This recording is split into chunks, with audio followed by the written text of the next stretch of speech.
If you like this video, please give it a thumbs up and hit the subscribe button as well as the bell to be notified of future videos.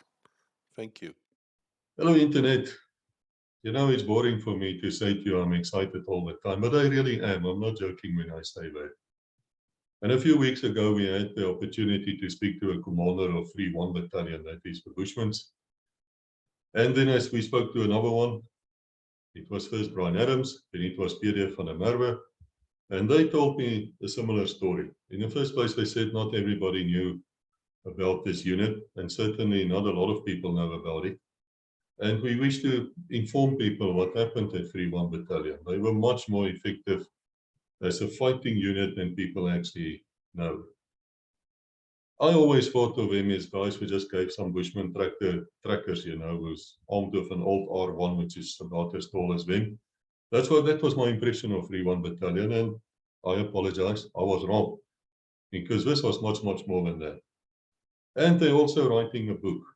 They're writing a book about the inside story of 3-1 Battalion. I think it's going to be a great book, and to support this book, we have a raffle going. Now, I'm going to put the links here. And we expect you people to go and buy raffle tickets. Rebecca and myself already bought the tickets. We're full of hope we're actually going to win the bow and arrow. But if we don't, somebody will win it. And if somebody else wins it, and you're listening here, I want to know your story.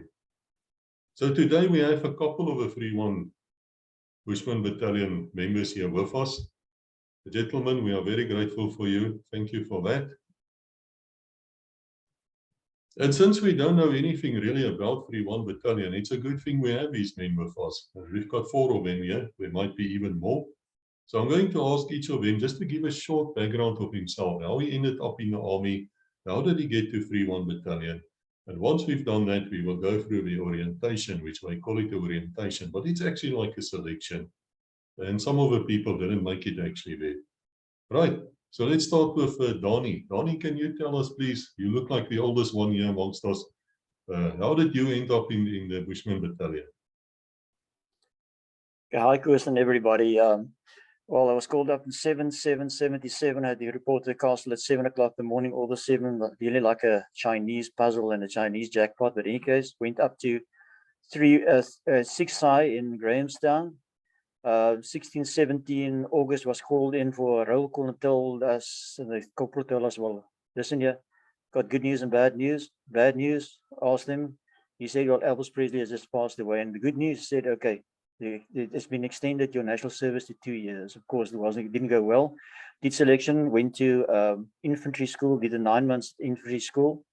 And then my choice was Castle in Cape Town. It was the SACC, the South African Cape Corps, and then EP Command. And eventually I got what I wanted. I ended up in a 3-1 Battalion. Nobody knew where it was. And I spent my time there a bit longer than the other guys. Cloud out, went to Regiment Boland, was dealt in there, and stayed there till 1997 when the unit was actually amalgamated with Regiment Westelike Provinsie.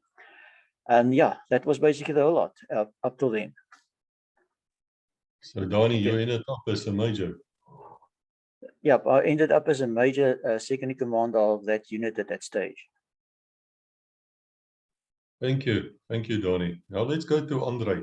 Andre, can you tell us in the same way, how did this happen for you? How did you end up in 3-1 Battalion? I matriculated 83, got call-up instructions to start national service January 1984. I reported to Wingfield. We still had trains running. So on the train at Wingfield and went up to 8SI, Uppington. Met a lot of guys on the train, which I still know today. Then in 8SI, it was January, so it was very hot. A lot of units came to select. I think intelligence, parabats, special forces.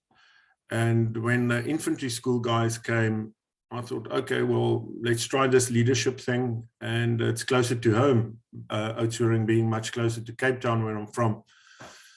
And enjoyed infantry school and excelled at the course. and was going to stay behind as an instructor. Got the rank of a corporal there. And it was Frans Botha, ex-OC of 3-1 Battalion, that took me for an interview. And at that stage, I wanted to fly for the SAF and applied again. He said, okay, well, if infantry school is going to lose you, then I'm going to send you to where nobody will ever find you again. So 3-1 Battalion was not my choice, but he bestowed it upon me. And off we went. I can't exactly remember the exact flight, but off we went to Omega. Stayed an extra year, finished there at a rank of a sergeant as a team leader. And then that was December 86. And then off for camps to Tygerberg Commando, which was the head office was in Bellville. And then at the end of the commando system and the changes in the military, that was the end of my military career. Okay, thank you. We really appreciate that. Let's go to Ziggy. Ziggy, can you tell us where do you come from? And I must just tell you people here, this man makes three-dimensional things. And perhaps he can even show us what. Because this is this type of stuff which collectors want. But Ziggy, over to you. How did you end up here in the army and in 3-1? All right, I was born in Walfish Bay in 1959. Daar gee ek my ouderdom weg. I will speak English and Afrikaans. My name is Sigmund Helmer Hense, aka Ziggy for short. Now, the name is not German, it's Scandinavian. My mother is from Swedish descent and my father is from the Faroe Islands. That makes me and my brother the only two Faroe Islanders. Now, if you know where the Faroe Islands are, it's a small little island just above England going towards Iceland. So we're the only two guys proper Vikings, that actually fought in the border war. My brother was 6-1 Mech. His story is in their books. Okay, I matriculated in 77 at Abbott's College and had a dream of going to the Parabats, even though I am shit scared of heights, excuse my vocabulary. But in any case, I trained, being a karate person, I was reasonably fat now, but at the end of the day, I was sent to Forsay from Namibia to Forsay Middelburg, and ended up cutting my foot on the train when they came for the Parabat selection. I was lying in hospital with blood poisoning. Ended up in the G4, K5, or whatever you want to call the PPAR squad, and the Lance Corporal that basically was in charge of us, PF guy, also did karate. And we used to train on Saturdays, and he suggested that, because after that I decided to go to the recce's, and I would love to meet the corporal again or get hold of him, but he was a Lance Jack. And he suggested, Ziggy, don't go to either the Bats or the recce's, get yourself a rank first. And he got me on the route to go to Oudtshoorn. Did my course in Oudtshoorn, actually asked for an RTU with, well, ek is kort van draad. Baie mense ken van when I get tired of something, I just pull the ropes. But the lieutenant tore my RTU papers up, and I was forced to continue in Oudtshoorn. No problem. I was with, of course, you interviewed, what's his name, Frans Fourie. I was in a platoon with Frans Fourie, with Jaco Mud. I think Frans mentioned Jaco Nat. We're still friends, we still speak. And I've done a couple of jobs for the recce's via Frans Fourie. But in any case, at the end of the course, towards the end of the course, when it came to metatic time, we were told about 3-1 and 3-2 battalion, and we were sent to the parade ground, and obviously all the guys wanting to go had to stand one side. Major Dupasani, who was the 2IB of a 3-1 battalion, interviewed us, and obviously wanting to go to the recce's, I stood one side for 3-1's recce's, And that was the easy route to get into 3-1 because not everyone, we were tired. We were tired of nearly 9 months of, as ek mag sê, afkak in Oudtshoorn. And that ended up on the plane. Piet Nokia was on the plane. The whole bunch that were going to 3-1 and 3-2 were on the plane together. And we got our first, we were one-liners, and all the officers were car-oers with their little white papers on their shoulders. But the trip, you felt great. Now you were no longer a troop. And we arrived at 3-1 and to a rude awakening. Now that'll come in the next phase, that basically orienteering and stuff. But I climbed off the recce's. I didn't fail. I climbed off due to further medical reason. There's always an excuse. And at the end of the day, so what? It was a challenge. Chris Studler was one of the guys. I mean, I still speak to Chris every now and then. But at the end of the day, yes, I did my 2 years. They found my lost short service papers towards the end of my time. And I could sign, and there was a lekker pakkie geld wat ek sou gekry het. I turned it down. I came back to Civvy Street, luckily so, because I met my boertjie vrou. Otherwise, my life would have taken a different turn in life. I ended up in the Walfish Bay Commandos, became a staff sergeant in 1984. I was the acting RSM as a staff sergeant of the Walfish Bay Commando. In 1985, I decided to make a turn in life. I always loved the military, and I signed up PF in 86. I eventually came to a rude awakening. I was demoted from a staff sergeant to a lance corporal. That's where my story began. But in any case, I stuck it out for nearly 3 years that I stuck it out. And yes, here I am, out toppie now. And doing 3D, like I said, we will. If you want to show something, this is one of the items that I'm busy with at the moment for the 3-2 guys. I focus on military work because I have a love for it. And yes, my designs are never spot on according to the badges that were made, because technology is so much better. As an artist, I try and improve what I do. So, Chris, I think that's a quick, long introduction, but at the end of the day, ek is nie 'n boertjie nie, ek is nie Engelsman nie, ek is nie 'n Duitser nie, ek is 'n Faroe Islander. Thank you. Thank you, Ziggy. Both very interesting. Thank you. We really appreciate. Dion van der Berg, you are next, sir. Can you tell us, where do you come from? How did you end up in 3-1 Battalion? All right. I was born in 61. Born and bred South Coast, Natal, a place called Port Shepstone. Got my call-up papers, 78, 79. Was called up to 3SI in Potch. I left 6th of January 1980. I hitchhiked to Durban, Natal Command. Got on the train to Potch. Did my basics in Potch.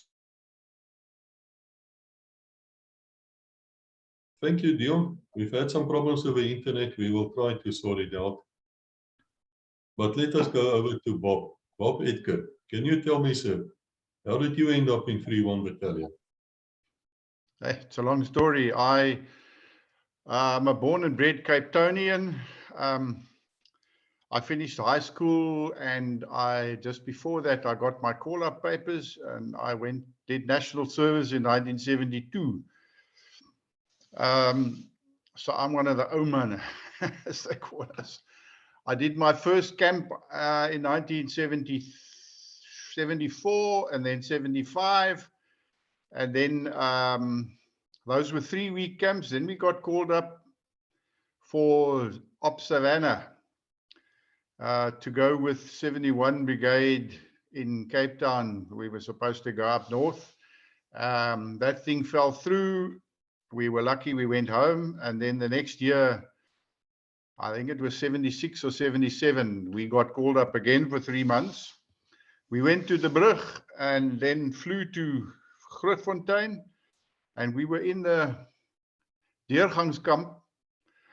And the next morning, after we'd got there, we were rushed, entree out of our, uit ons tente uit, en almal het daar ingeval op die aanloopbaan, en toe kom hierdie lang, maar halwe civvy, halwe soldaat, Samuel Hansie skipper Irving daar uit. And I actually knew the guy because he had been in our military, in my 4 maintenance unit before that. Anyway, he said he needs a squad of people and he needs some volunteers. Needless to say, everybody just stood still because nobody volunteers in the army. And one of my mates shoved me in the back, and I ended up being the first one to volunteer. And to this day, I never ever regret being that first person, because we were bundled into the back of it was a Mercedes combined Bedford truck with a big sail on the back, and they closed the sail, and we spent the next day basically in the back of that truck going to Omega, or then Alpha. It was still called Alpha in those days. And I remember we got there just after 6 o'clock, which was also not supposed to happen, because those days being on the road after 6 was a big no-no. Anyway, what my specific recollection of that particular night, when we turned off the old Golden Highway after we'd gone over the pond at Bagani into Omega or into Alpha, all we could hear every time the vehicle stopped was this clapping and singing in the darkness.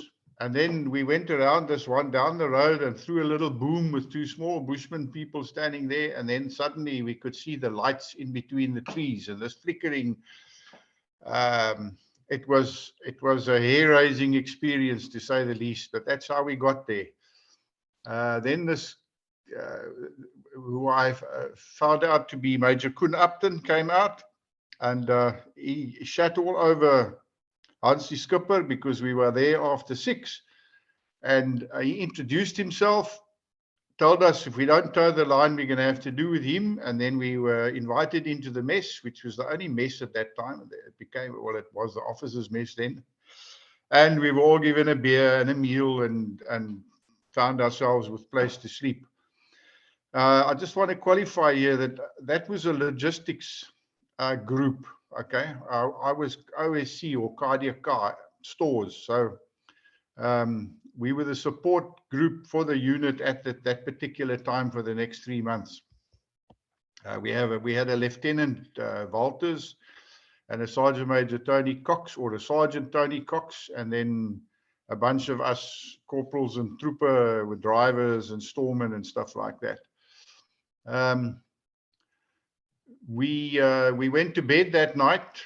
We'd given different places to sleep, and very early the next morning we were up and we were assembled in a squad, and Colonel Linford, or then Commandant Linford, came out and introduced himself and told us he needed 4 drivers. They were going on an ops. Have we driven Unimogs before? None of us had. So we got 4 of us had to go and do a quick Unimog course. It was about 20 minutes. The next thing, the bushies were on the back of the buffels. We got our kit and we were given first line ammo, and off we went, and we were gone for 3 or 4 days or more. I can't even remember how long it was. And we came back, and it was an incredible experience to work with the people in the bush there and do our thing. We went north, out past over the highway on Ojaksapat, as you might have heard of before. After that, we got back, and I ended up being the beer truck driver, if that makes sense. Every week, sometimes twice a week, I used to get in that Bedford, Mercedes Bedford conversion of mine, and I had to drive down to Grootfontein to Savi and load 600 to 1,000 cases of beer and Coke and bring it back to the unit, because the guys, being away from home, they had nothing else to do when they weren't in the bush but to sit in the pub and have a toot all day. So yeah, that's where I fitted in. I ended up doing my camp, I went back home, and the following year, 78, I went to Oshakati, and then 79, we got called up again for the bush. I came to Omega briefly, and then I was recalled and sent back to Oshakati. So when I was finished at Oshakati, I went home and back to work. I was working for Natal Building Society in those days, and they stuffed me around, and I was a bit windgat and harregat, and I told them where they could get off, and I left. And while I was walking down Adley Street in Cape Town, I bumped into a captain that I'd met in Oshakati, and he said to me, "Well, Bob, why don't you just go and join short service?" I didn't even know there was a thing like that. So we both went down to the recruiting office, and I applied, and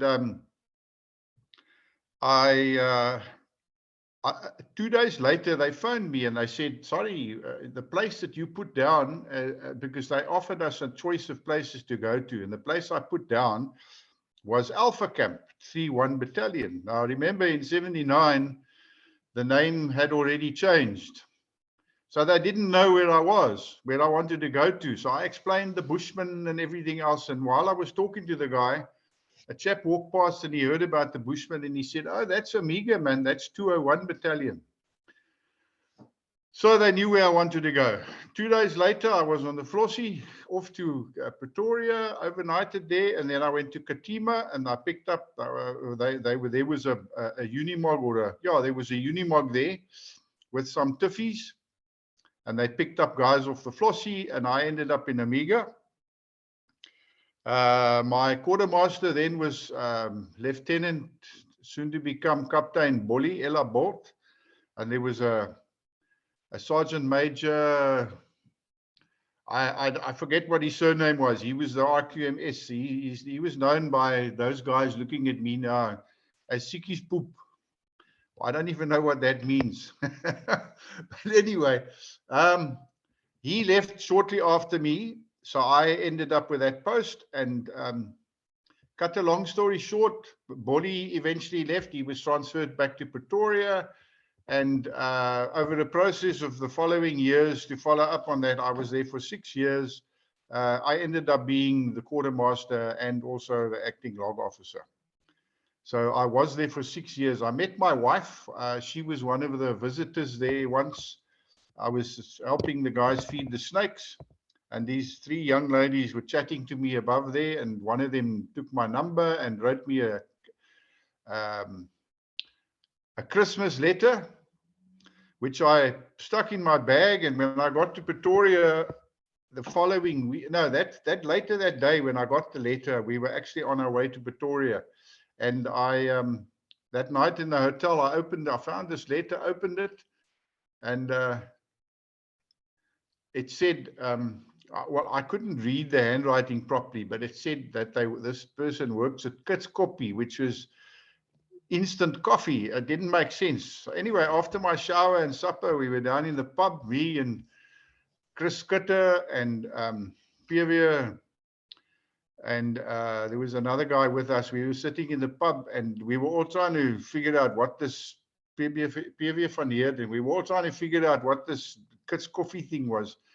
And the Gunston rep came in at about 11:30 that night into the pub, and we all had a couple of beers with this guy because they gave us smokes to come out of our ears. And then somebody asked him, and he said, "No, you know what? There's a place in Pretoria called Kits Koppie. Maybe that's what they mean." So I took a chance. The next morning, I phoned Kits Koppie, and lo and behold, the girl that answered was one of my wife's best friends. Her name was Louise. And when she answered the phone, she said, "Talenki, hier's jou soldaat." Anyway, that was the beginning of the what do you want to call it, the end.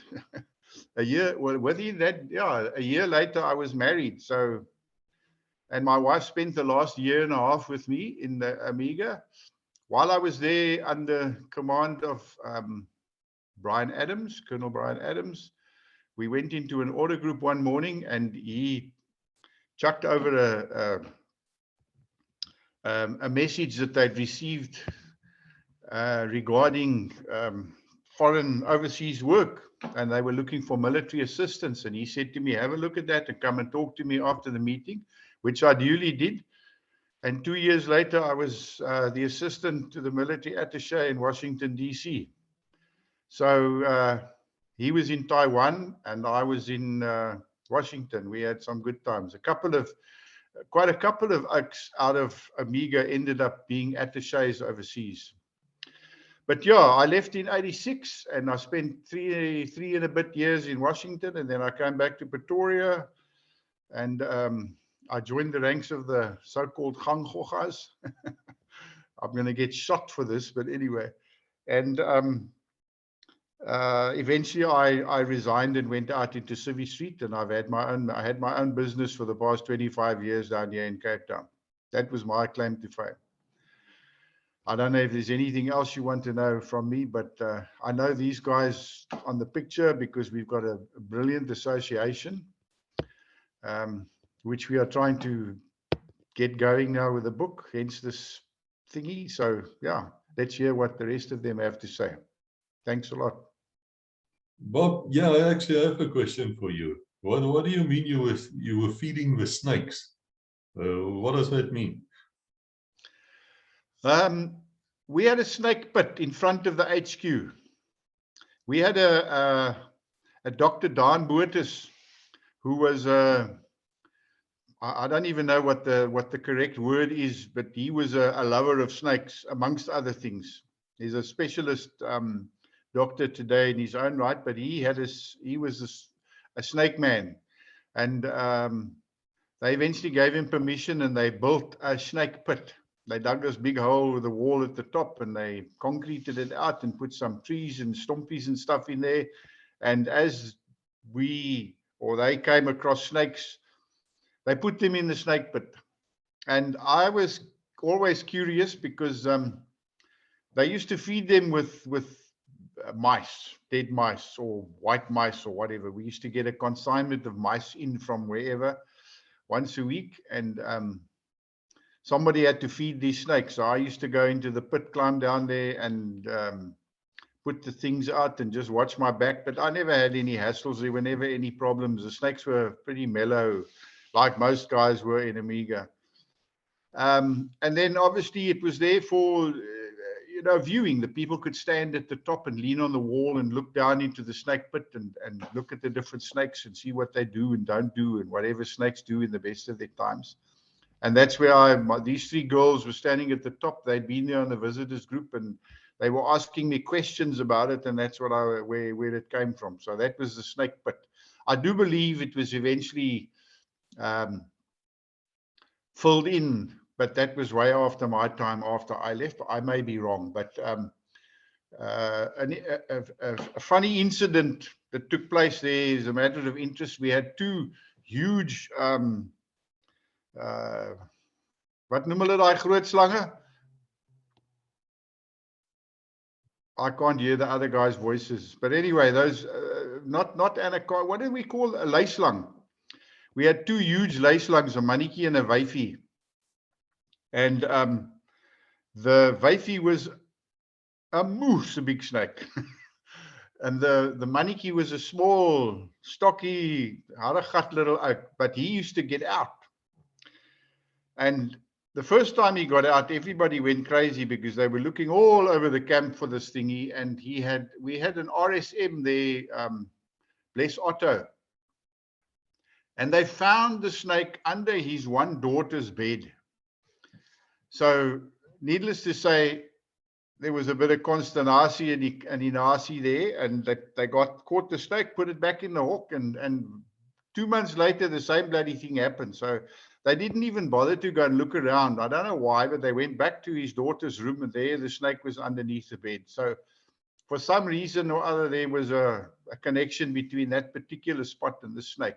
But nonetheless, that's just one of the little incidents that happened when I was there, because I was mostly in the base looking after these guys that used to go out and do their thing in the bush, although I did go to the bush with them from time to time. Anyway, I hope that's answered your question about the snakes. Yes, indeed he did. I mean, I sit hier in grollie so, ek is baie bang vir slange. Dis die een ding in die lewe. Ek het 'n vrees vir 'n slang. Is nog erger as hy vasgemaak is aan 'n man. Maar anyway, buiten dit nou. But this guy, Donnie, he's a snake keeper too, strangely enough. Yeah. He got him in his house. Dani, is dit die waarheid? Koos, ja, dis die waarheid. Op die stadium het ek nog net 2 oor. Ek het op 'n stadium 33 gehad in die garage van 'n anaconda luislange. Jy noem hulle was in die garage gewees. Maar op die stadium het ek net 2 terughou want hulle raak so 'n bietjie moeilik om te voer, het bietjie duur geraak. Okay. Well, since we're here with snake people, well, I suppose I was actually thinking you were using it to feed somebody with it or something. I have one question before we go to your orientation stage. What happens if it rains? And this pond of yours, this hole in the ground, this snake pit fills up with water. Because these damn things can swim. Okay, it was after my time, Koos. My time at whenever was the snake pit when I was there, it wasn't even there. But prior to me, there was a major that couldn't up and he had a python, African rock python as well, and the troops had to go and shoot doves and stuff to feed the python. So that's actually part of Omega. Right? Okay, Bob will know much more than I do. Yeah, I can't imagine that it used to rain, and it used to rain a lot there, but I can't imagine that it would ever have filled up. It certainly never did in my time. There might have been some water in the bottom, but I seem to remember somebody saying that they did create a plug hole or whatever with some rocks in the bottom, but that the snakes couldn't have got out of through. It was a little grid there, but it's a good question. I don't know. Okay, thank you. But since we have you here now, I want to go over to the orientation phase. I'm not sure if it happened in your time as well, but if I understand correctly, these young men would be recruited, whether by choice or not, that's a different story, but they would arrive there from a school of infantry normally, and now you walk into this unit, you must have heard something about the unit before, and all hell is going to break loose. Is that true? Can you tell me about it? I can only speak from an observation point of view. When the Flossie arrived and these guys got there, they never even came in the base. Most of them, anyway. There might have been 1 or 2 that were not too well or whatever, but they didn't come in the base. They were taken straight from the runway out into the bush by the orientation team. But I can say that the guys always looked excited and keen at that point, and very, very unsure because they didn't know what the hell they were going to be in for, or they had let themselves in for. And then, if I remember correctly, the last, I can't remember how long orientation always was, but the chaps used to come in and fetch their food or fetch food for them. They didn't often fetch much food because these guys didn't really get much food to eat. But they were, I think it was a couple of days just before the end of orientation when they were allowed into the base where they could come and have a shower and some stuff, but they can expand on that. But by then they were all, they might have been fit and maar and reg when they left infantry school, but after orientation they were maar and really fit and keen to eat anything that was put in front of them. But yeah, that's my take on the whole thing. They had been exposed to many different types of foreign weapons that they may not have seen at infantry school. And they may have done a lot of training with that sort of stuff. And I think they also were exposed to the type of kit that we wore in Amiga, because it wasn't the standard webbing and stuff for most of them anyway. We wore chest ammo, jacket webbing, where they had big machilas. Most of that stuff in the time of Dani and Ziggy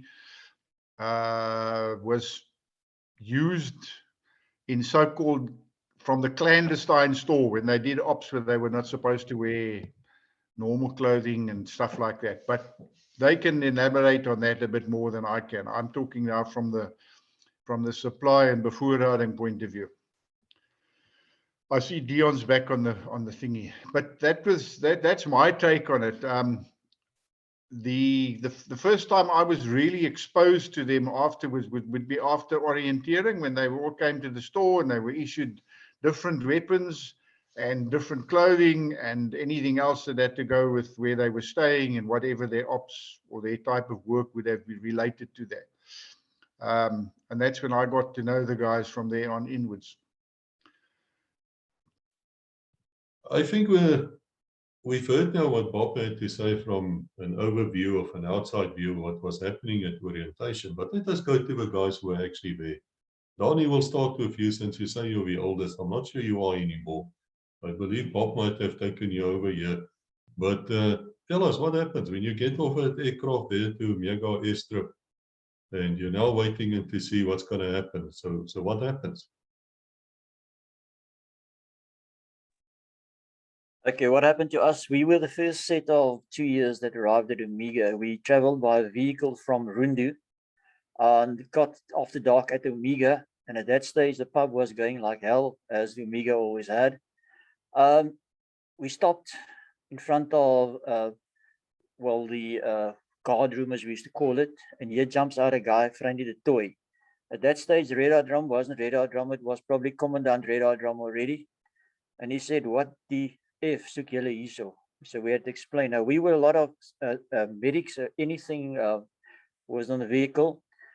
And he said, "Ons verwag 'n aanval." But I could see the red dot was talking. And the next moment, the shortish guy rocked up. Later we learned it was Royce Veldhuizen, and he had a look at us and he said, "Julle mag hier slaap." So what happened is, out of the blue, they told us, "Put all your kit in that store." We did so. Loaded us onto a vehicle, gave us a 9mm pistol, gave us a Uzi magazine, AK rounds, R1 assault rifle, and they gave us a G3 magazine, no bullets, and there we went. And in the distance came Gavinel, but I must just say, in between all this, they had the cook going, and the cook actually eventually the cook. Magically, he had a meal ready and we went out. So we slept the night in the veld. Next morning, just after daylight, here the same Mercedes-Benz, as Bob said, that Bubble Nose rocked up, and the medics had to get on and we had to get off. And all of a sudden, they told us, "Julle moet afklim." I thought, what the hell is going on? And they told us, "Well, if you aren't in the base before brunch, sorry to say, you aren't going to get food." So what happened? We had to walk. Eventually, it proved to be 35 kilometers. Now, they just gave us a water bottle and showed us the road and said, "Gat julle broers." That was the first part of, and everybody will tell you that's the first part of Omega. Everybody had to walk 35 Ks, whether there's a doctor, the nurse, or some of the civil women even. So for the next 2 weeks, we were down at Alpha Base. We slept in Omega, went to Alpha Base, and in Alpha Base, what happened was that, as Bob said, we trained with strange weapons. We had to give instructions to the Bushmen. We were taught how they had to give instruction. Did crazy things there. At one stage, we had to lift AP mines and anti-personnel mines. Now, imagine a 19-year-old guy, never seen an AP mine, and now all of a sudden he was what we call soetsteek. We got that sorted out, and that was about for a week or 14 days. Came back. And one evening they raided us our tents again. We weren't allowed to sleep in Kimbo's. Now Kimbo is a warren hut. It's like a windy hut. And late at night, all of us were woken up. We had to stand in front of Gavinel's Kimbo. Now he was one of the oldest guys at that stage at the base, and we were called in one by one. And as you walked in, you could just see a candlelight on one side, and Gavi was sitting on the bed. Probably also our dear friend Red did his trick. And we had to go do the oath for Omega. They gave us an AK-47. We had to cock the weapon and repeat the oath. And as we walked outside, we had everybody just let go. They gave us hell. Let me tell you one thing. And they hit us, and that was it. We were members of Omega now. Some of the guys were sent back. Some of the guys ended up in stores. And the next morning we could go and draw our Omega beret, the crow emblem, and the pocket badge, because we had completed our training. But on the training as well, it said is everything we did, foreign weapons, we did attacks, and we lost a few kgs that week because nothing was done at the pace. Everything we had to run, and that was basically ours. And then, well, the next Friday, we were all dealt into companies. I was in Charlie company, same as Dion. He had the same platoon a few years later than I had. And that's where the fun started. And that was our orientation. But let me tell you one thing, it was tough. Those guys didn't give a bit. They took everything they could get and they chucked us off. At that stage, we couldn't do for the reconnaissance wing. We couldn't do any selection. That only came by later on. And that's my story about the orientation about. Danny, I just want to ask you quickly, some people who are listening here might not understand the Caprivi. Now, I grew up in the Caprivi, so I do understand. But can you tell me the area there? Is it warm? Is it sandy? Is it easy to walk at 35 kilos? Okay, we were lucky we walked on the road. Some of the other guys might have gone bushwise, but the Caprivi generally, I would say it's virtually subtropical area. Fantastic area. You've got the rivers, Central Caprivi onto the western side is Bagani River, and the middle Caprivi from the eastern Caprivi is separated by the Kwando River. Okay, everybody's probably heard of Fort Doppies to the south, where the reconnaissance guys were. Up to the north, it was Sefuma, where the UNITAs were up more north, Lihana, and then just below. To the eastern side, just below Zambia, was Kwando operational base. And that was how we were tasked. We had to clean both the Caprivi, keep it clean from Swapo, Zambia, and then the eastern part of Angola, known as the land of that God forgot. We had to keep that clean. But generally, the Caprivi, it's wildlife like you can't believe it. A relatively easy area to walk in, but it's got thick bushes as well. And of course, our dear friends, the elephants, I believe the Kwando elephant is considered one of the biggest in the world. Fantastic area. Thank you. I appreciate that. Now we will go to Andre. Andre, what happened to you guys when you arrived for orientation? Of course, yeah. So I think one of the major things regarding orientation is the mindset that you enter orientation. You must remember, you just got fresh ranks at a military school in South Africa. You were the bee's knees, and you were expecting to go to your new unit, get a slap on the back, well done, here's your troops, and start training and start fighting the war for our SRV and SEANS. So I think we flew from infantry school. You must remember you got step outs with you. What you want to do with step outs, I don't know. But anyway, fresh rank. And I think we also flew to Rundu. And in Rundu, we got on a truck. I remember it was very late at night. So that curfew rule of 6 to 6, there was probably a special signal about that, but off we went from Rundu. And there were other musterings as well in the SAML, not only leadership from infantry school, but there was TDK, KDK, FDK, medics, all kinds of young people now going off east into the Caprivi. So as we asked the driver, but he had strict orders to keep the communication to a minimum. We said, okay, what time are we going to arrive?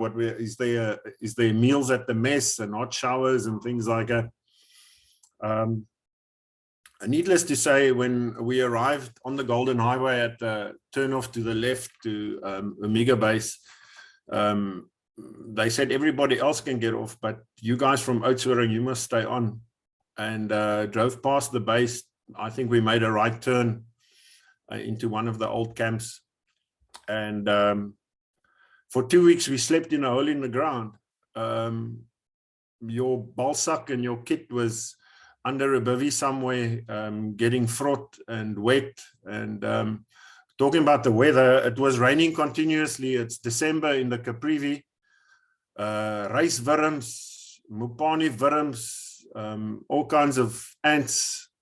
So rolling around in the hot sun on the small shooting range, the instructors always found the biggest ant nest for us to roll in, and those were those big bulbator type of ants that gave no quarter. So everything was, from the mindset, was against you. The leadership was kind of like unknown. What you were actually doing there wasn't clearly described to you, and we were shattered. We weren't leadership whatsoever. This was basics over times 1,000. So yes, we did foreign weapons. We did some strange military tactics that weren't ever taught at infantry school. From L-shaped ambushes, which is a total no-no because you're actually shooting at one another if you didn't get your squitsfuck right, to laying large ambushes with anti-tank mines and Cortex and cinders and trip flares, and it was warfare on a different scale that wasn't taught at infantry school. Our instructors on our particular course, December 84, was Captain Swazi Nodia and Samuel Steve Brimmekamp. And the day's training was tough enough, but after hours, when the guys came from the base and probably for a few toots in the bar, the second phase of the night training started. And I don't think we slept for an hour in 2 weeks. Obviously, that was part of the training to keep us awake as long as possible. Endless route marches to no particular waypoint. You know, the kind of small tactics that the guys brought from the wing. And you weren't ever told that this is the goal, this is the end point, you've made it, this is fine. You just reached a waypoint and they said, okay, well, now you got to go there. And it was another 15 kilometers there, and then okay, another 7 kilometers there. And yeah, food that Donnie spoke of was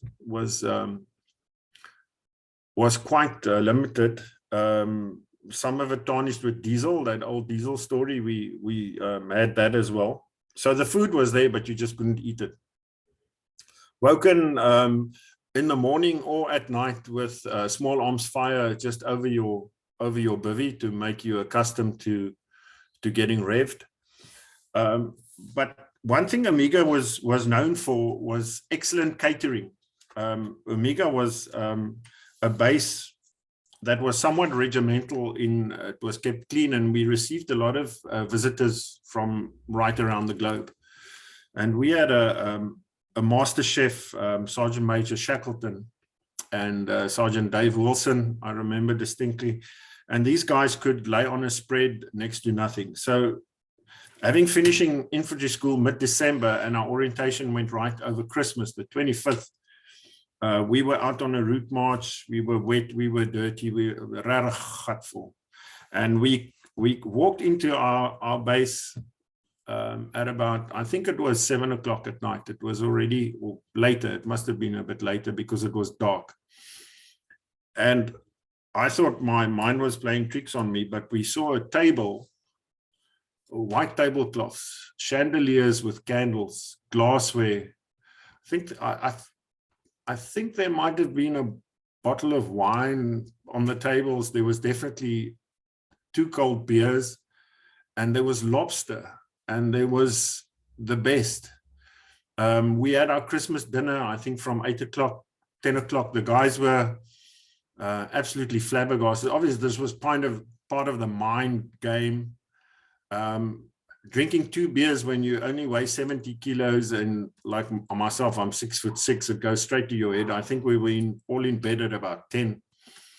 And the small arms fire started at 10:30 after our Christmas dinner. So, and then route march again. When we came back from that route march, the white tablecloths, the tables, the candles, the chandelier, everything was gone. So yeah, that was the contradictory things that happened to us at Omega. After the rest of the leader group was campers. They usually got guys that were already either in the wing or had many years of experience to come and teach us that forget what you learned at infantry school. This is a new way of dealing with people and tracking and fighting a war. So that's what happened to us. So then we got back to the base. So you're dirty and you've been wearing the same set of browns now for 2 weeks. And we were separated. The officers, Swazi took them to the officers' mess, and Steve Brimmerkamp took us to the NCO's mess. And the leader group was usually about, if I remember correctly, 8 to 10 NCOs and 8 to 10 around about officers. And we had they then allowed us to put our South African rank on. And the squad was marched into the pool, which we took the opportunity to wash some of the black is beautiful off your face. And we were treated on again after the pool, and the stripes, the straight stripes of the Southwest African Territory Force. And you got your, after the 35-kilometer route march that we also had to do, we got our crow badge, and we were allowed to have our first drink in the bar. And that was our experience of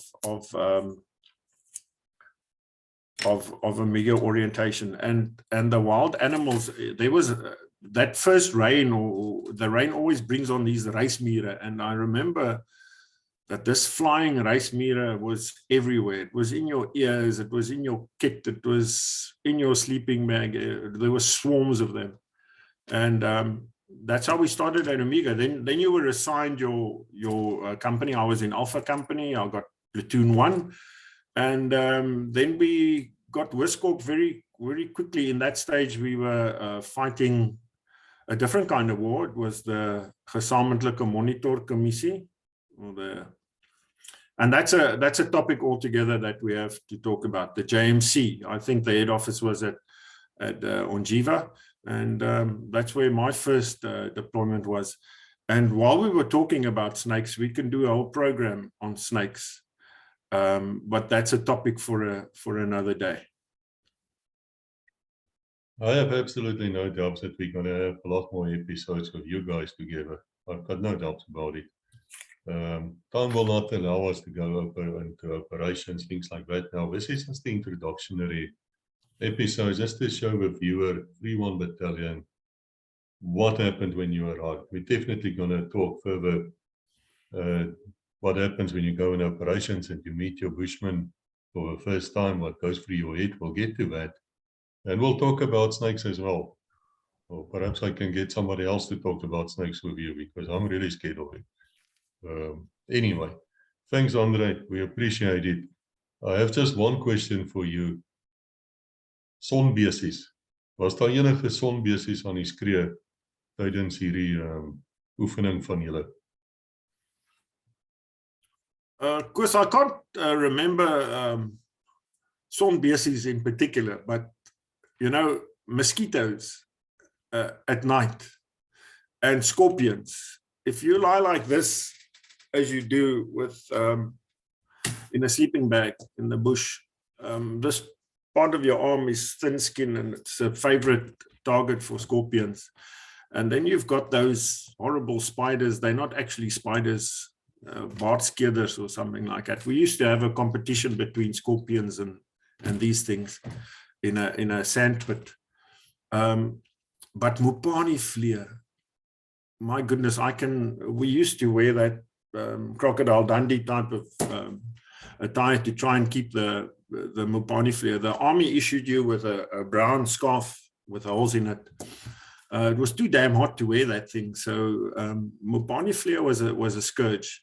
And I remember distinctively, if you wear a t-shirt or a shirt in Novemberland, after day 30, if you take your shirt off, it stands by itself. It doesn't fold. It's anti-gravity. There's no gravity. It's the salt that cakes on it. But the amount of flies that can accumulate on a person's back, I think if you had to wallop somebody on the back in the morning early when the flies became active, you would probably kill 300 in one go.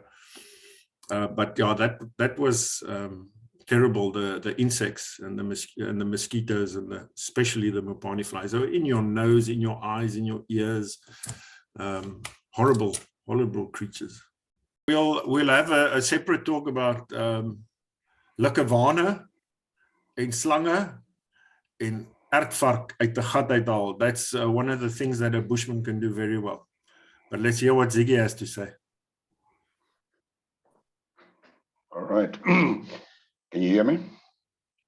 All right. The orientation, we all seem to go through the same thing. Okay, I also landed in Grootfontein. We landed in Grootfontein and then flew to Rundu, and from there we got a truck that took us to the base. Same situation, afklim, opklim, you think you finished with Oudtshoorn and it starts all over again. And you're not sure if you did the right thing. But in any case, I was zipped off to the wing, seeing as I signed on short service and also to go to the wing. Lasted there, I think it was 2 weeks or whatever. But also the orientation, first thing that the Rude Awakening, we had a corporal bath, Roderick McRae bath, known as Prop, natuurlijk die bad en die prop. So Prop said to us, the first thing that Prop said to us was, forget what you learned in Oudtshoorn. And yeah, in my first time in my career that I had learned to bombshell, to run. We were never taught to run. We were taught to fight. But sometime or other you had to run to live to fight another day. But that was the Rude Awakening and all the different weapons like the guys have mentioned. And then, yes, Prop asked us one evening, who is signing short service or PF? Put my hand up and was invited to the pub. Oudtshoorn, I never drank in Oudtshoorn because to stand in a line for 2 beers was ludicrous. I mean, om 2 biertjies te drink, sorry, I rather got myself a liter of Coke and that stood next to my bed. But in any case, rocking up in the pub, you sit down, all uncomfortable, on a kopperaaltjie, and things are different. There's a brotherhood. It's laughing, joking, drinking, and Prop asked me what I would like to drink, and I told the barman I'd have a gin and tonic. Ek was nie 'n groot drinker daai nie, and I was rudely told this is not a cafe, and I didn't know what to drink, and that was the rude introduction to the 3-1 special. Now, the guys in the early days knew the 3-1 special, no matter where you were on the border. If you asked for a 3-1 special, it was a double red hot rum and Coke. That was the 3-1 special. But in any case, after a few of those, we part of our orientation, the whole leader group went into Angola in camos. That is what Bob mentioned, the clandestine ops, but this wasn't the ops, this was part of the orientation. We had a handful of Bushmen, but lying on the back of a Unimog filled with sand sacks, we didn't have buffels yet. Our landmine vehicles was a Unimog with sandbags. Het jou bene verloor en miskien daarna gelewe as jy dit dan geslaan het. But going on to Andre's situation of mosquitoes and stuff, they're lying on the back of that vehicle sleeping. Ek het op 'n buffel geslaap, ek het geslaap, ek like om te slaap. But in any case, the Rude Awakening was being bit by a tsetse fly. That was another thing that the guys leave out. But tsetse flies, the area, the Kwanda Kubango area, and later on also the Zambia area that we operate in was filled with tsetse flies, and daai ding brand as hy jou byt. But that was the Rude Awakening. Talking about the clandestine kit, we got all different types of whatever the army could salvage, we got. We didn't have a standard sort of camo. We had different types of camo, but boots were always a problem. And I remember the night before going out, we had trip flare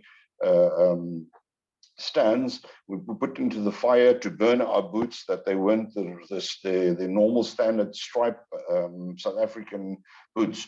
But yeah, I think we were the last, Donnie and myself, the 78, 79 guys were the last to actually operate in clandestine, in camo. right, I'm getting off the track of orientation, but yeah, Donnie mentioned getting back for brunch. Yeah, we were sent off on a Sunday morning to do our 35 Ks, which is part of the orientation. You actually got a badge, a pocket badge. I think we were the first unit to have pocket badges, but you earn that, and also the honor to wear a leather belt after the 35 kilometer.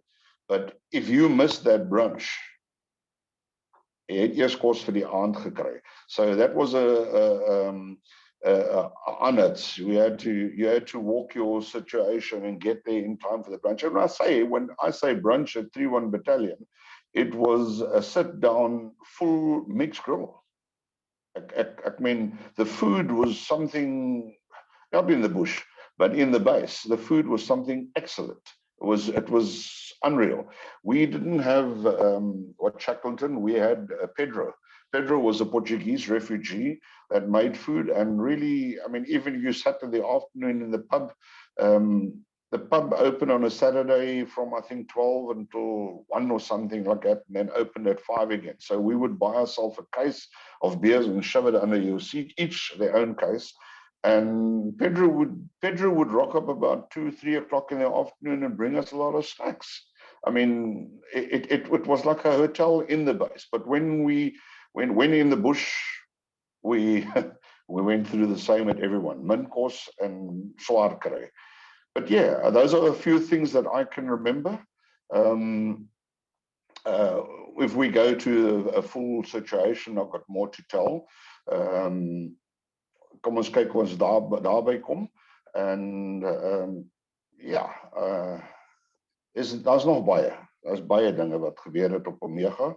I mean, I must say, we as 3-1 Battalion can say we won the war in Zambia. In 1980, South Africa pulled out of Zambia, and that was our efforts. So yeah, Koos, ek dink dis al wat ek nou te sê. Ons kan later weer praat. Thanks, guys. Dion, we're now with you. I wonder if you can tell us about orientation as well. And I must just say to everybody, because of the problems we have in South Africa sometimes with the internet, I've asked Dion to switch his video off so we can hear him clearly. So I'm sure he's got a lot of interesting things to tell us, otherwise he wouldn't be here. And we'll just put a picture of the man on. Dion, over to you. Thank you for coming back.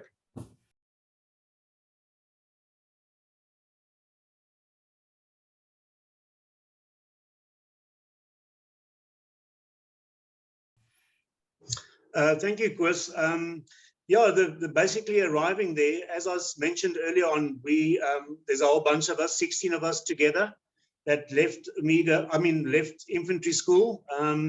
Everyone else was training for the passing out parade and having their mom and girlfriends and family there in their step outs by the thousands. And then after that fact, they all went home.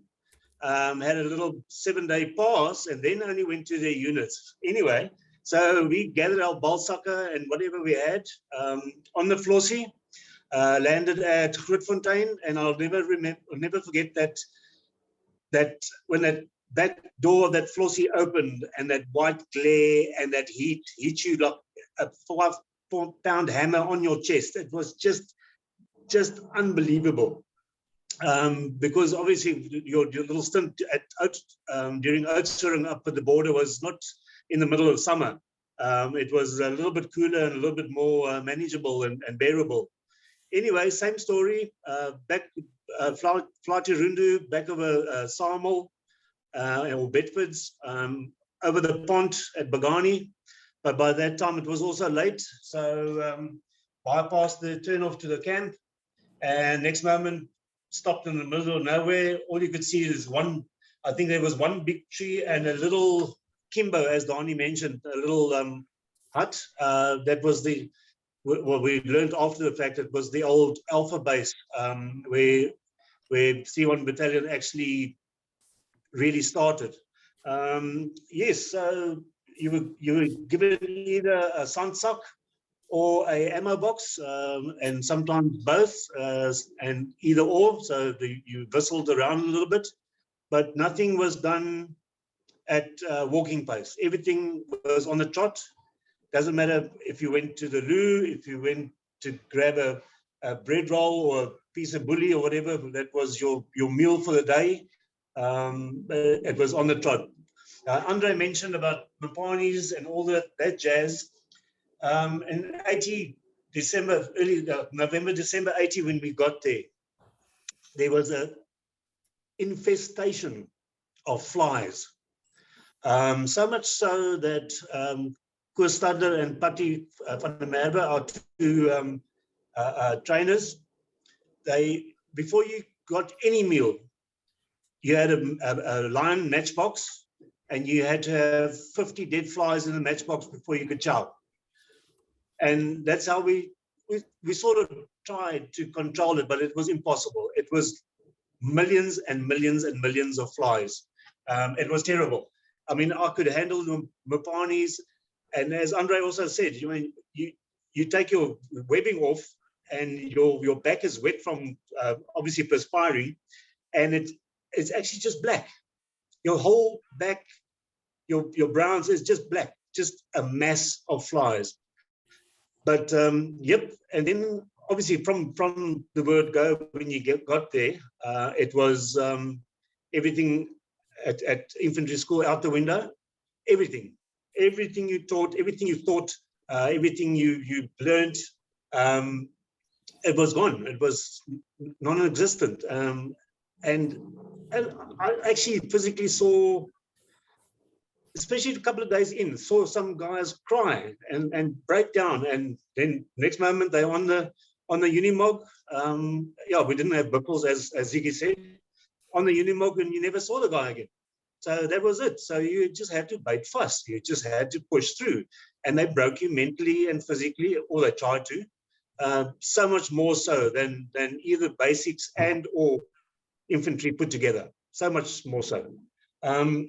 But yeah, as I said, the training was interesting, and Andre also mentioned the fact that you don't know. There was no endpoint. You just didn't know what was coming, whether it was finished. You were always just left guessing. And then the one day we were running.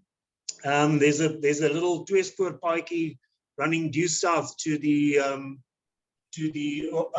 Botswana border, and again, obviously, sandsak on the shoulder and decking and crawling through tear gas, and the sand was thick. Andre said, I think, or one of them said, it was actually quite easy to walk. I don't think it was easy to walk. It was just thick sand and thick bush, and it was difficult. But anyway, we did flaky PT in the bussies, as they called it, and I remember hitting my knee on a tree stump that was just under the sand, and I thought, oh shit, this is it. Excuse my French, but I thought that this is it. I'm gone. I'm on that Unimog. They're not going to see me again. And Koos Stadler, he just patted me on the shoulder and said, just bite fast. Bite net fast, ons is amper daar. And that's the first time there was ever a inclination that it was almost over. And he was true to his word. We most probably for another half an hour or so, and the next moment there were a couple of vehicles pulled up. We were told to load all our kit, and we were driven into the base. But yeah, you are filthy dirty. I don't recall actually putting Black is Beautiful on, but it looked like you wore Black is Beautiful because you were actually filthy, sickly, dirty. Into the base we went, and I don't know, yeah, sorry, but orientation was the day before, or that very same day. And we did our 35 Ks, got back in time. Then there was this last little busy, and then to the base. And yeah, walking into the base, and there was just a spread of food after you cleaned up a bit.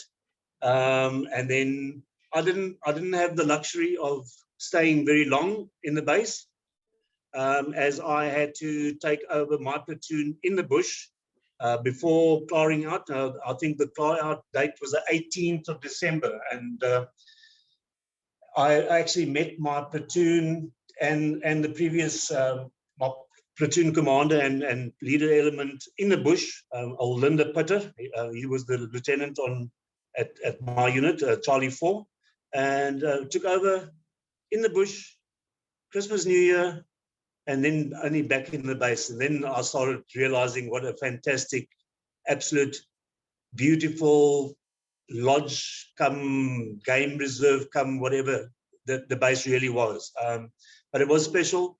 It will always be special. The Bushmen will always be special, and the camaraderie and the friends we made is a bond that you cannot break. It's just there forever and a day. Yeah, that was orientation. And as Ziggy said, 3-1 special. That's it. Red hot rum and Coke. That was the tipple of the day.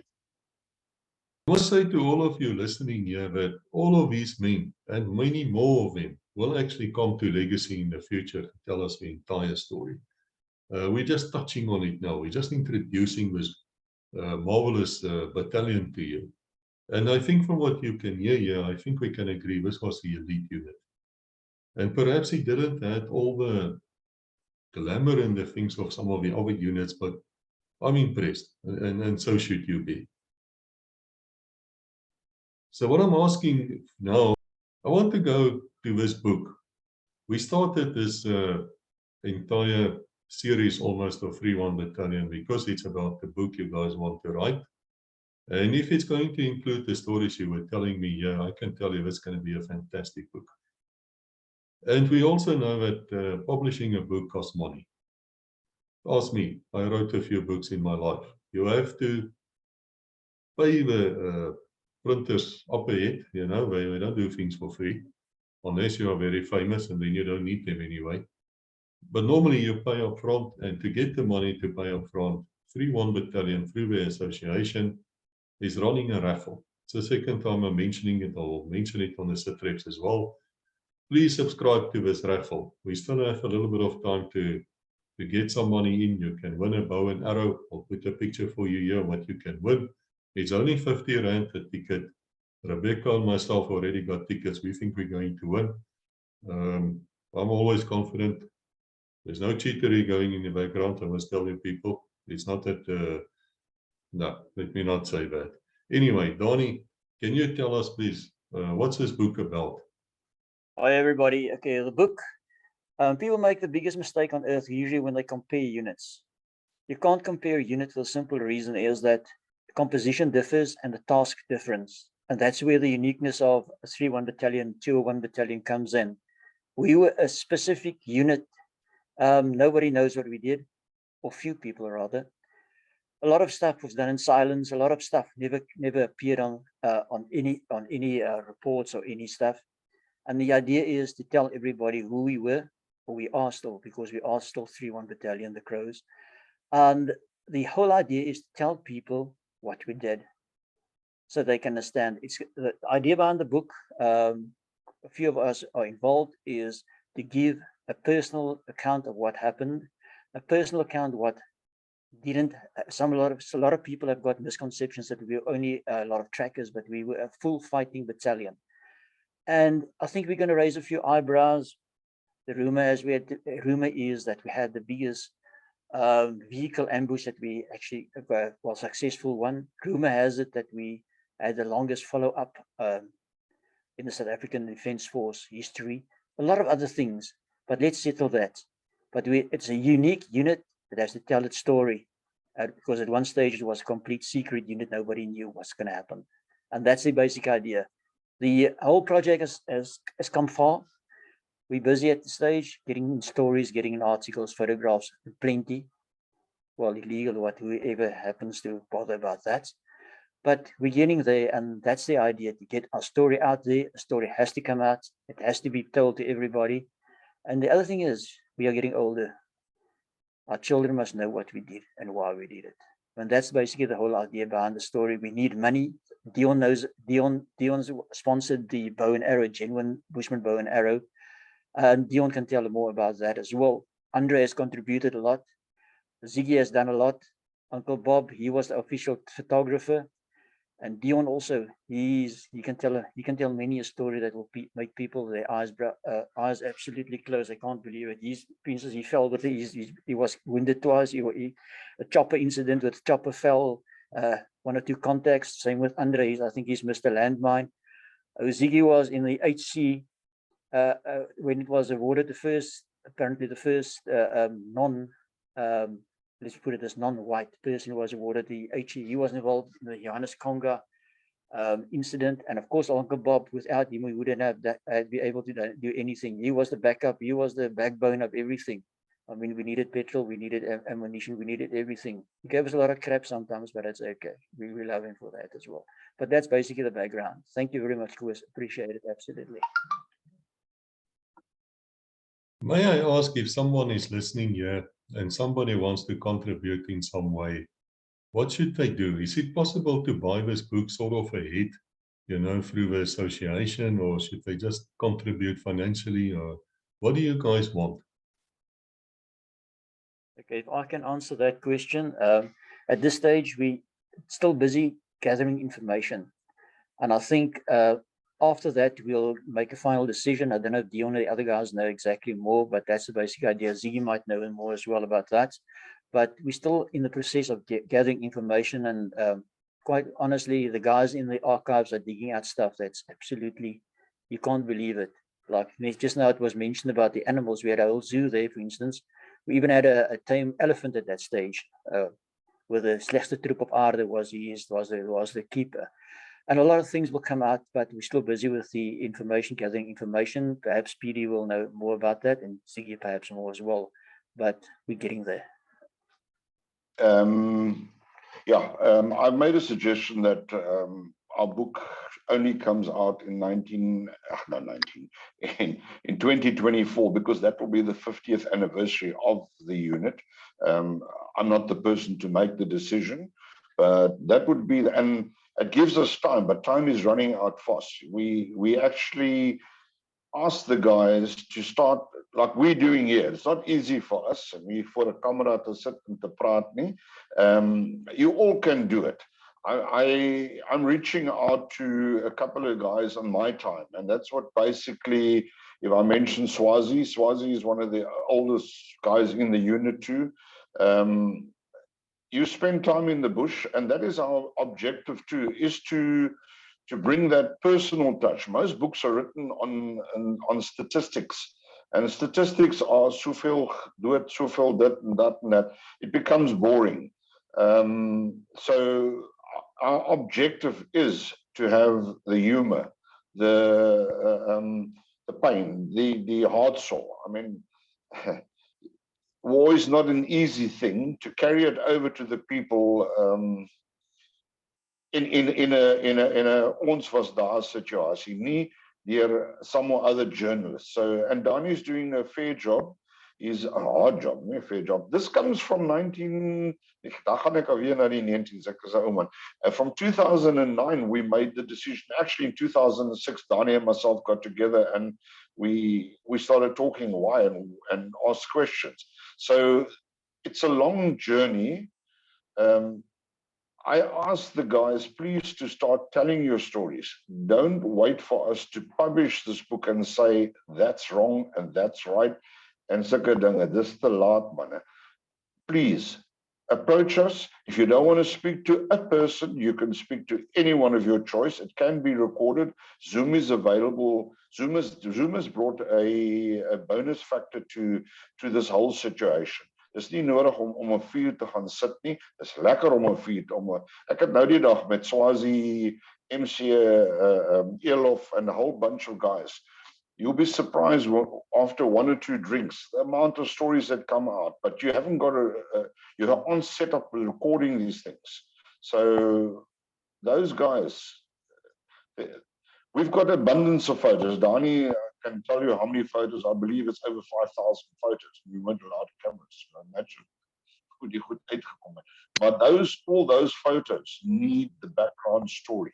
So please, I beg you from my side, people, kom na ons, vertel ons die goedes. Jy kan nie daarna klaar nie. Dankie.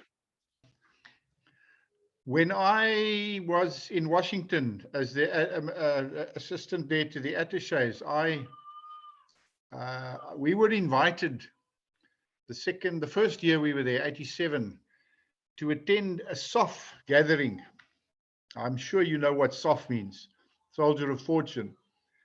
We were very unsure about what it entailed, but nonetheless, the two attaches and myself went through, dressed in civvies, and we ended up at this house with a bunch of probably 50 plus international individuals who were all soldiers of fortune in some way or other. And they had specifically invited us because of the Bush War. Quite a couple of them had been in 3-2 Battalion and other battalions. We had one or two guys in our battalion at some stage. They didn't stay there very long, but they were there.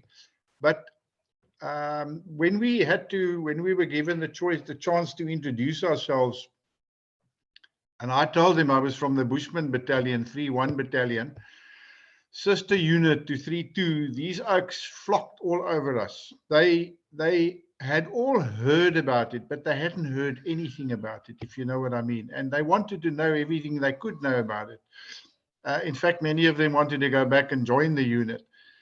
But it was, they were in awe of the stories that they had heard about our orientation, about our recce's, about the way the guys operate with the Bushmen.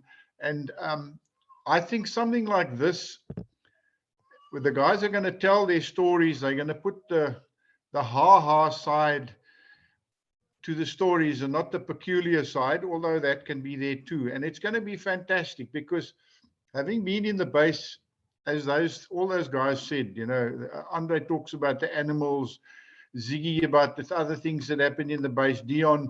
I was there. I was a little older than most of them, other than Dani and Ziggy. They were gone just before I came there permanently. But the other guys, hulle was soos 'n klomp stoutgat laities.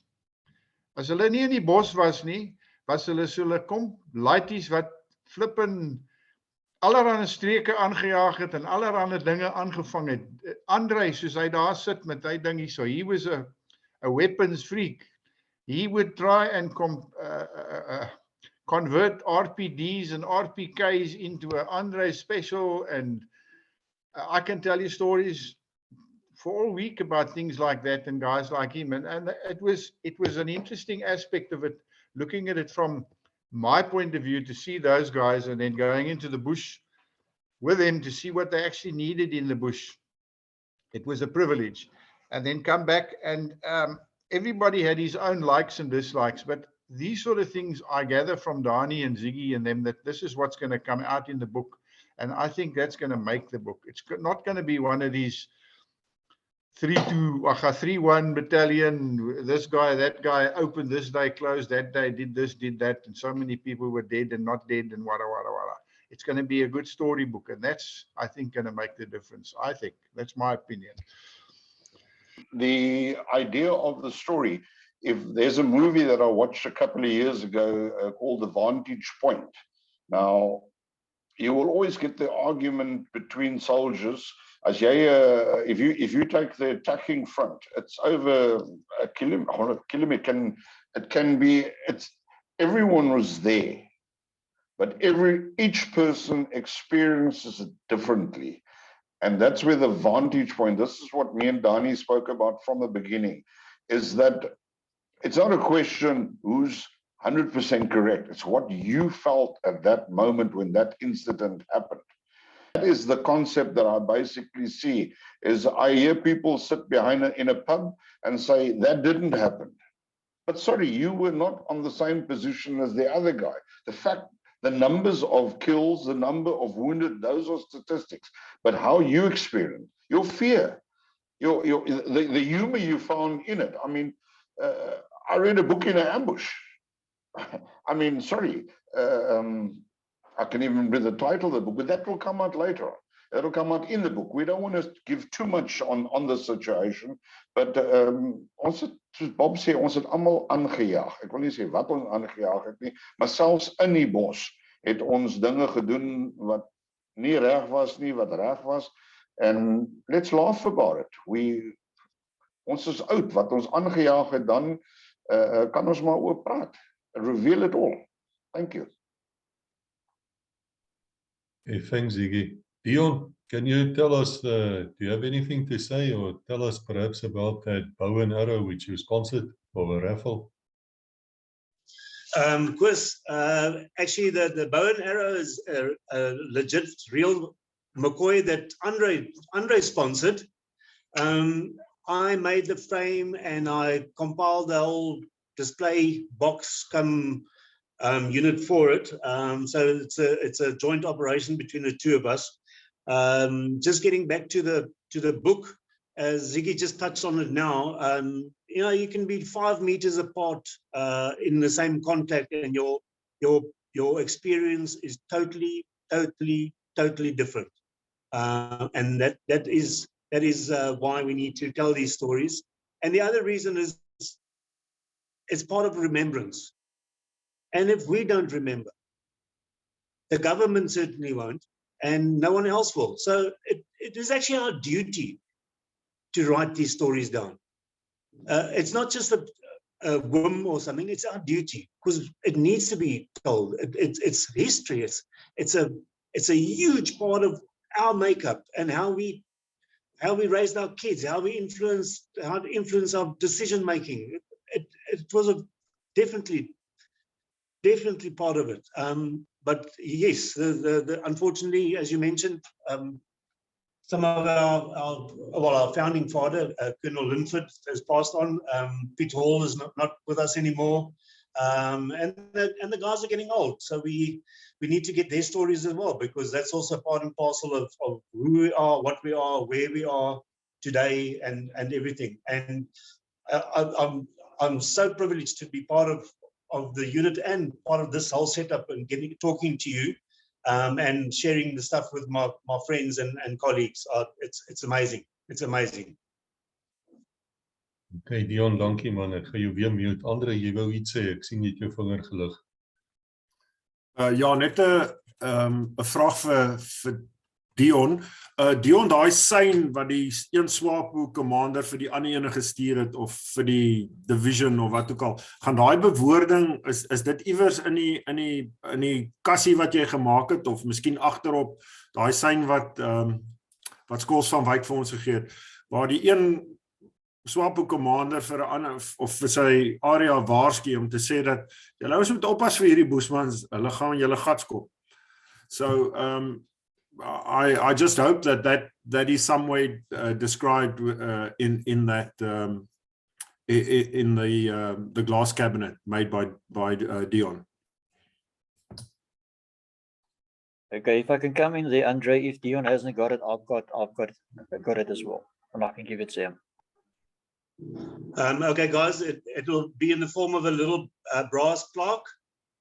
On the bottom left-hand corner of the whole display, that whole signal will be there. Well, Internet, we've come to the end of this episode. I believe I've learned a lot, and I can tell you, yes, I'm excited. I want to know more. And I wish to thank all my guests here. Thank you for coming here. Thank you for taking the time. There's going to be more episodes. We're going to talk to each one of these men individually.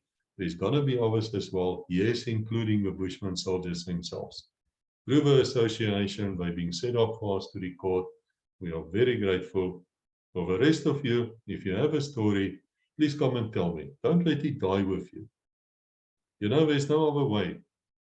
Once you're dead, there's no way in the world we can know about what happened to you and what didn't happen to you.